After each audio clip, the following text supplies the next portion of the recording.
Hey, I'd like to welcome you to another episode of Mission Matters. My name is Adam Torres, and if you'd like to apply to be a guest on the show, just head on over to missionmatters.com and click on Be Our Guest to apply. All right, so today I have Ken Goldberg on the line, and he is founder of Dsc Trading. Ken, welcome to the show. Okay, great to be here finally. All right, Ken. So this episode's been a long time coming. I'm excited to announce you as a new author in our upcoming Business Leader Series book, and also a new podcast host on the network as well. So we have a whole lot of things to talk about, and of course we'll talk about DSC trading and the work you're doing there and your background. But before we get into all that, we'll start this episode the way that we start them all, with our Mission Matters Minute. So Ken, we at Mission Matters amplify stories for entrepreneurs, executives, and experts. That's our mission. Ken, what mission matters to you? There are many, but let's talk about the one that I've really begun to focus on, which is helping people make more informed, less emotional, better objective decisions about their money. It's about making money and making friends for me at this time in my life. It's about relationships. Yeah, it's great.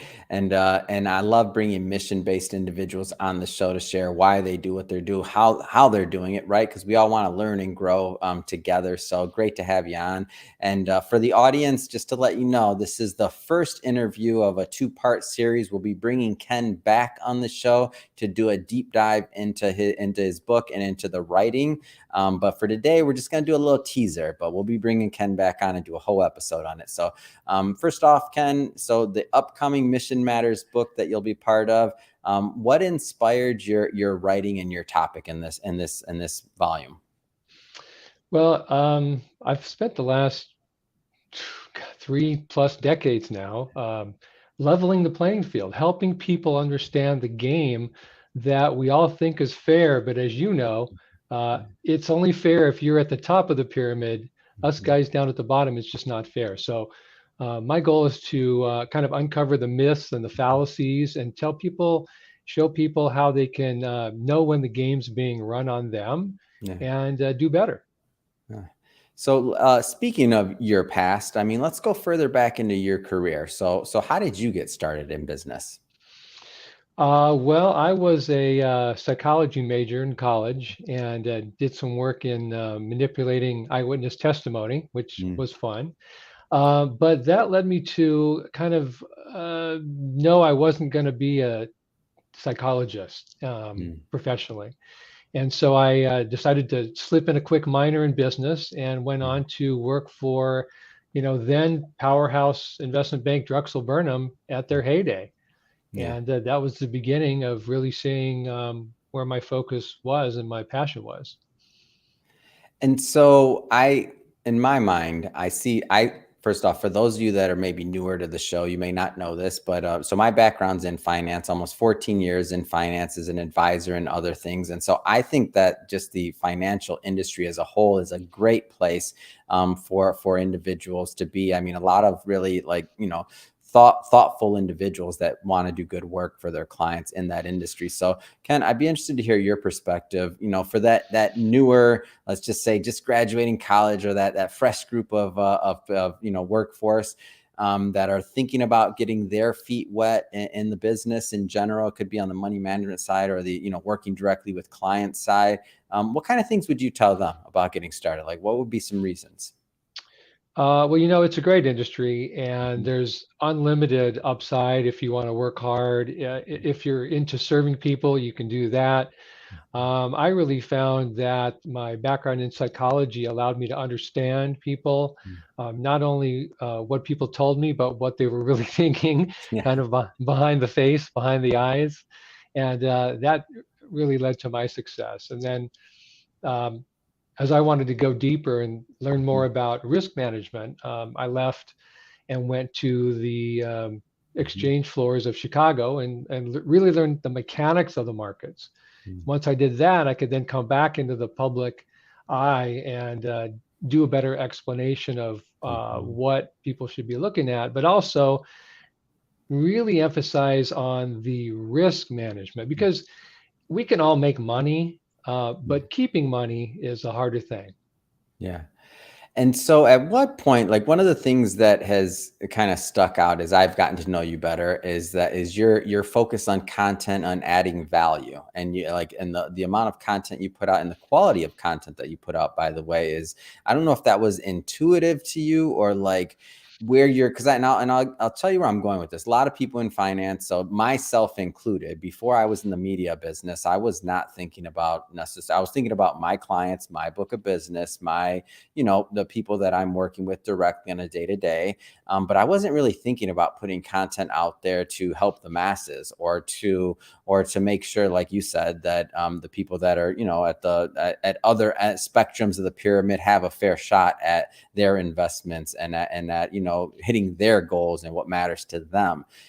On your end, what really just struck me is since I've gotten to know you is that you've been producing content. You've understood the idea of putting out like value into the universe and on the finance side, using your expertise for a long time. Like, how did that come about to you? Like, where did that start?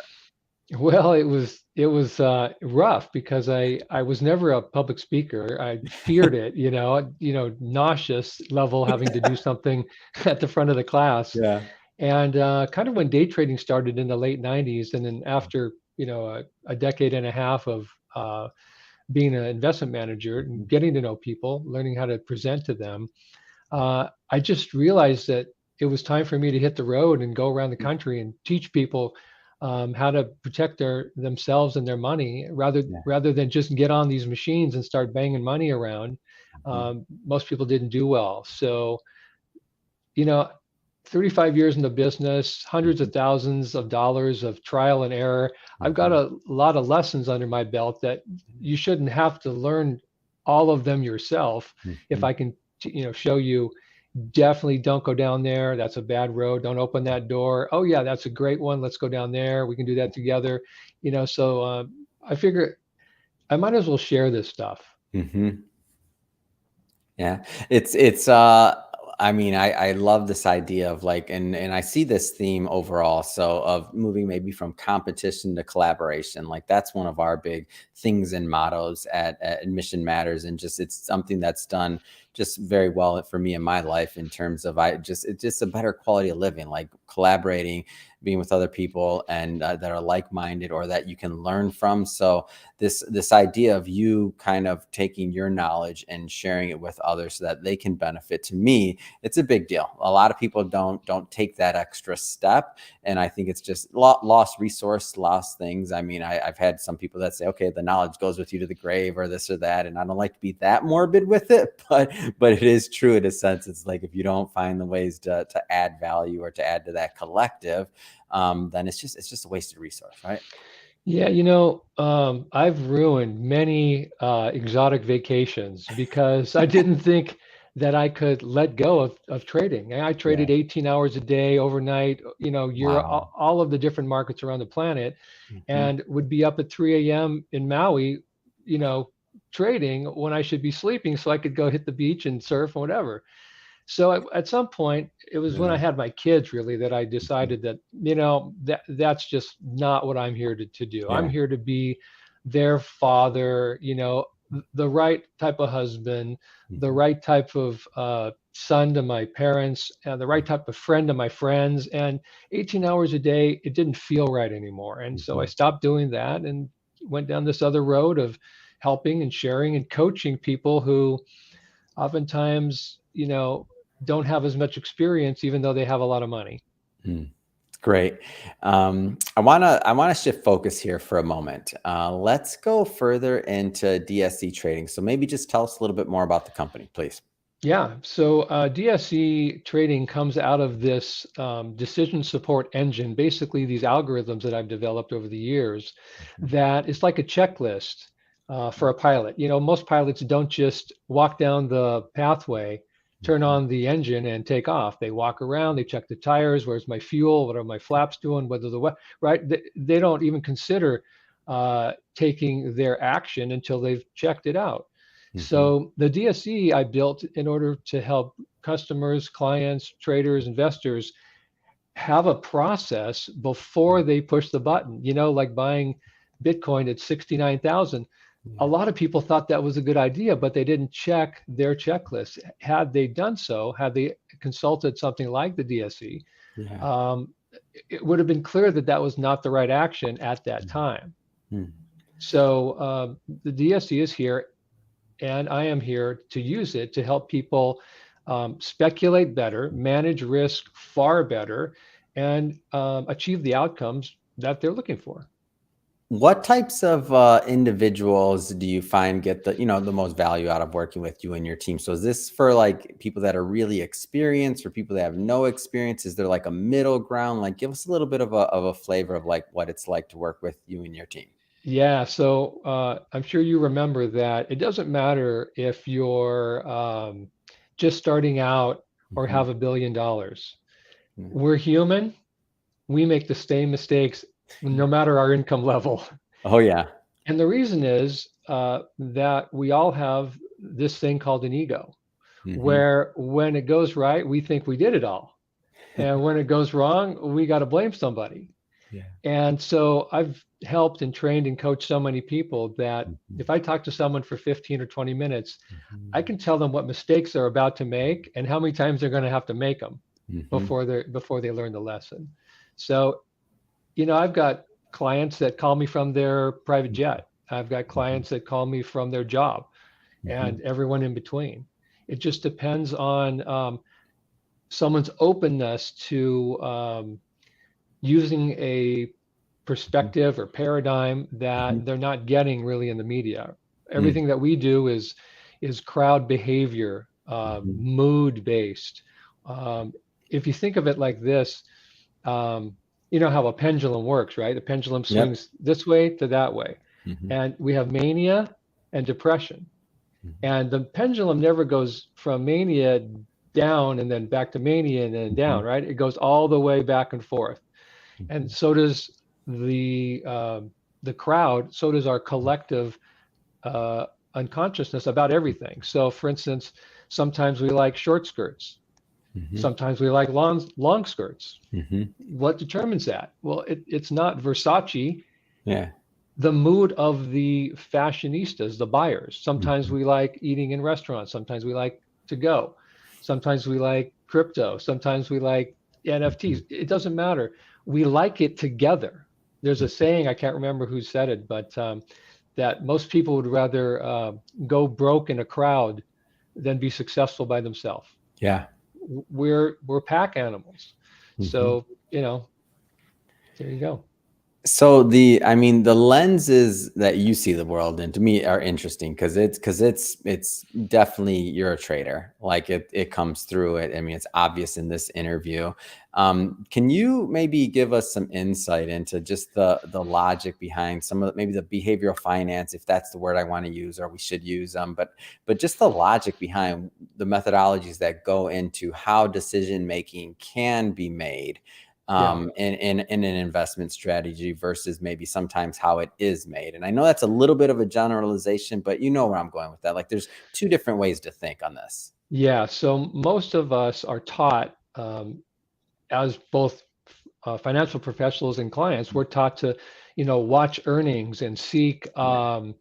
you know, market penetration and things like that. But in fact, that's one of the fallacies that we uncover, and that is that earnings drive stock price movement. Yeah. Well, we think that if earnings go up, price goes up. Yet, how many times have we seen a company announce good earnings and the price goes down? Hmm. It's a coin toss. It's 50-50. So Yeah. therefore, if it's 50-50, then earnings as an indicator is a bad one. Hmm. It's not correlated. Sometimes it's up, sometimes it's down. However, what we found through looking at the data going back 300 years of stock price movement Hmm. is that the crowd's mood, their sentiment, how they feel determines stock price movement. So Hmm. if we're comfortable in our job, we're making money, our marriage or our relationships are good, our dog isn't, doing his business on the carpet, all that kind of stuff. If life is good, we're in a good mood. So we all together buy stocks.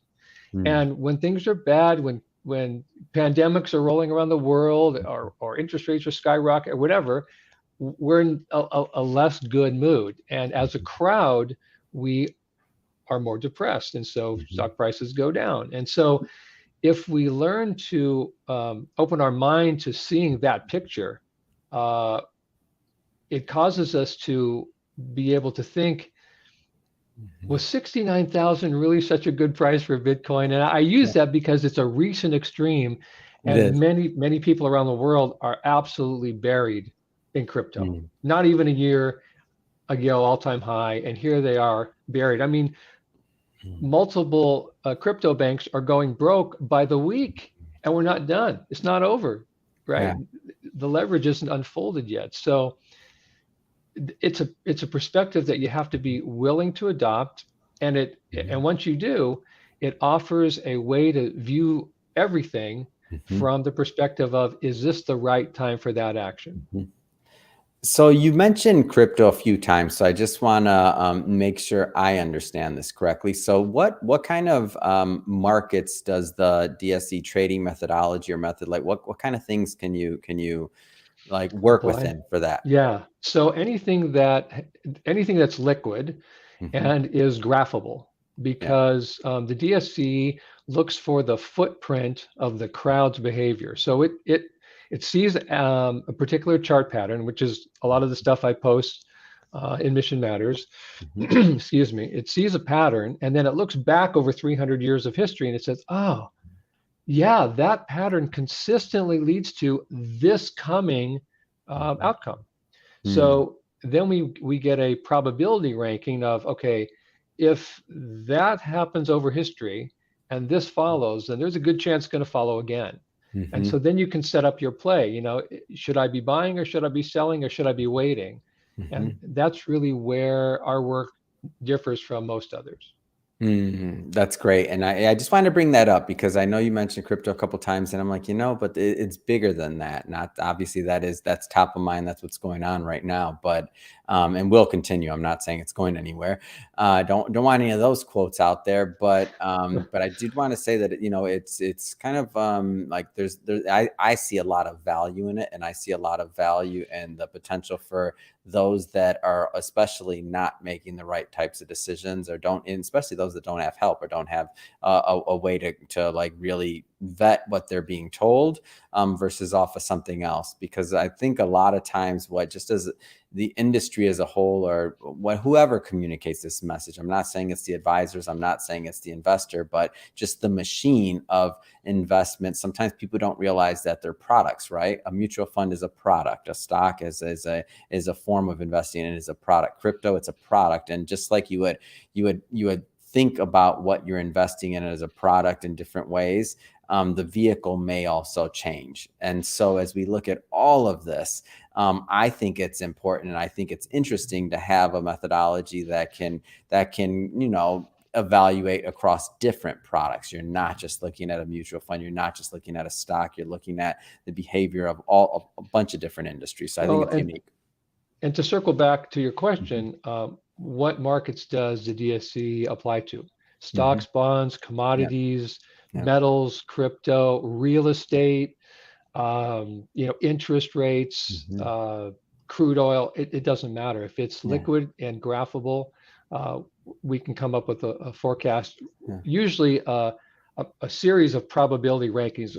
It never comes up with, this is the answer. It often comes up with, this is the highest probability that's Mhm. going to come next. This is the Yeah. second. This is the third. And then as an investor, you can plan. Maybe you want to put a little money into each of Yeah. the three highest probability outcomes. Hmm. Yeah. Um, so shifting focus slightly here, but I'm excited about it because this is the type of like conversation that you're having all the time, and I'm just excited to talk about it. So your new podcast. I mean, when I was when it was announced, I should say, that you would be a host on our network, I was just like, oh come on! I'm like, I'm in, number one. I can't wait to see, and for all of our audience to also benefit from your knowledge, and the many years that you've had doing what you do, and also for the type of guests that you may choose to bring on as well. I think it's just going to be a great value add. What's your, let's go into like, what's your concept and idea for the type of content that you'd like to put out on your show? Yeah, thanks for asking. So, Leveling the Playing Field is the title of the podcast, and that really comes from, you know, in 1999, I was on CNBC, and Tyler Matheson asked me, Ken, it looks like you're leveling the playing field for day traders. And at that time, I was introducing a very kind of beginning version of the DSE, and he just loved it. Yeah. And um, I thought that I should call the podcast that because Yeah. it's been so long now, and I've seen it with so many people in so many different aspects of life that leveling the playing field applies to a lot of things. For instance, my latest podcast deals with a guy who's changing the way the foster care system works, and Yeah. the numbers are obvious that there's a difference. I want to bring on people that are leveling the playing field and changing their industry and many aspects of life. Marriage counseling, child rearing, Yeah. dog training. If you've got a better cupcake, I want to Yeah. taste it, basically. Oh, I like that one. I do too. I must be hungry. I was just gonna say I like that one too, though. I'm in. You And can use that. so I mean, I just think it's gonna be a hit. Like I'm excited. I'm excited to promote it. I'm excited to tell everybody that'll listen, to subscribe, of course, because I just know you're gonna put out great content. You do great. You do quality work. I've been watching it for a while. So I had to say, Ken, it's been awesome having you on the show. We got a lot more coming on. We'll be bringing you back, of course, for a return follow-up interview. We'll do a deep dive into your writing, of course, in the upcoming Business Leaders book series. But I'll say for now, what's next? I mean, what's next for you? What's next for DSC Trading?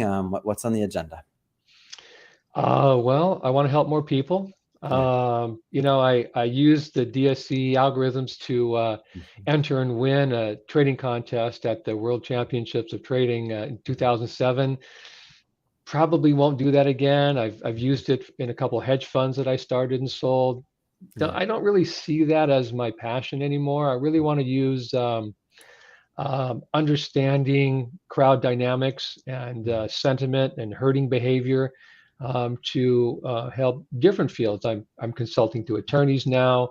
I'm helping entrepreneurs and business owners plan out, the next what it might look like 3 to 5 years from now in their Yeah. in industry. So that really excites me a lot. It's great. And if somebody wants to follow up and learn more about DSC trading or to connect with you, what's the best way for them to do that? You can email me at ken@dsctrading.com. You can go to dsctrading.com. There's some social media links that we'll post here, and I'm here to help.